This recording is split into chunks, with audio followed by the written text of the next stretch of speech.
Guys, good afternoon, just gone midday here, London, on the 18th of August. Summer season is upon us. Relatively quiet on the data front today as well. Only building permits, housing starts, and the Red Book coming out this afternoon. API oil inventories out this evening as usual, but it's pretty quiet out there, which stocks don't necessarily mind too much.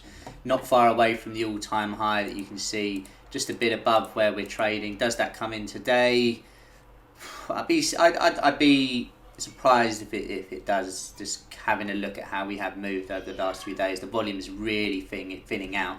However, we are comfortably above for now this sort of resistance zone that we had, where we tried to push on 1, 2, 3, 4, 5 times in recent sessions, 5 times in 5 sessions. Have we finally got a close above there?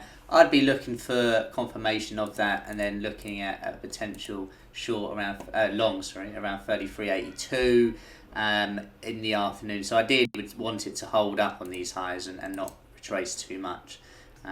But yeah, that would be something to look at. Bit of a trend line on these lows as well, coming back from the low that we had on the 11th. Bit of a false breakdown there, so for the bears, a little squeeze of that wouldn't be too bad to have a look at. Maybe get down to the lows of the week. But for me, as long as we confirm a break above here, this seems like the obvious place for the next push towards the highs. The pound and the euro this morning have pushed higher above what were key resistance points. So for the pound, I think the bulls will look around 131.44 as a place of support. You can just see that on this 60-minute. Looks a bit clearer, doesn't it?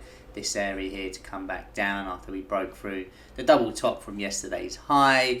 The euro, I would say, well, we've just rejected the high of the year, so are people going to start taking profit, and then we get a bit of an unwind below. X marks the spot, which for me has been the line in the sand for the week, as I said yesterday in that video. Around 118.71 on the futures will be very key should we come back to test it again. I think it would be a daily close below there, then we start drifting lower, maybe trying to look for some of those lows that we had on the 14th, whereas if it holds, that could be the next push towards those highs and above.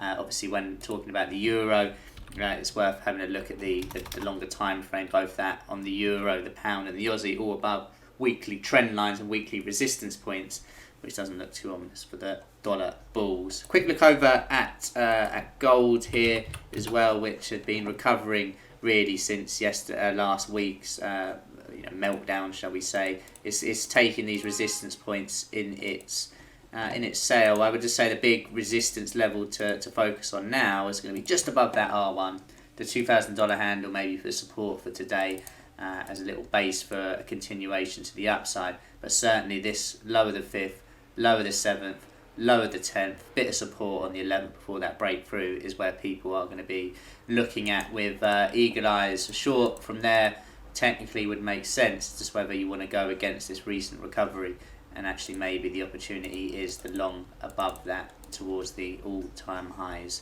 again. Quick video today, guys, not much to cover data-wise. As I said, it's pretty quiet out there, which maybe suits the stocks pushing to the upside. Fed minutes tomorrow, which might give a bit of more direction for the rest of the week. But I hope you all have a good one, and I'll catch you all later on.